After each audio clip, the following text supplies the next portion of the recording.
কিয়ামতের আগে যে মালহামার যুদ্ধ হবে, তখন রাসূল সাল্লাল্লাহু আলাইহি ওয়াসাল্লাম বলেছেন মালহামার যুদ্ধের সময় মুসলমানদের ফুস্তাদ বা তাবু হবে, শিবির হবে এই ফিলিস্তিনের দামেস্কের পাশে আল গৌতা নামে এক জায়গা আছে, ওই গৌতাতে। এবং ঈসা আলাইহিস সালাম এসে যে দাজ্জালকে হত্যা করবেন সেটাও ওই শামে। ফিলিস্তিনের বাবুল লুদ এখনো একটা জায়গা আছে, ওই জায়গাটার নাম এখনো বাবুল লুদ, ওখানে তিনি দাজ্জালকে হত্যা করবেন।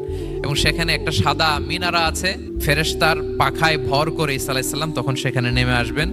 ওই ফিলিস্তিনের ওই শাম দেশের ওই মিনারার পাশে তিনি এসে পৃথিবীতে তিনি নুজুল করবেন, নুজুল ঈসা আলাইহিস সালাম। যেখানকার বেথলহামে ঈসা আলাইহিস সালাম, জেসাস ক্রাইস্ট তিনি জন্মগ্রহণ করেছেন, ঈসা আলাইহিস সালামের জন্মস্থান।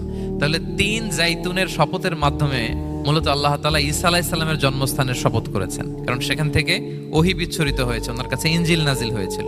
এবং এই শামের মর্যাদার ব্যাপারে অনেক কথা আল্লাহর হাবিব সাল্লাল্লাহু আলাইহি ওয়াসাল্লাম তিনি বলেছেন।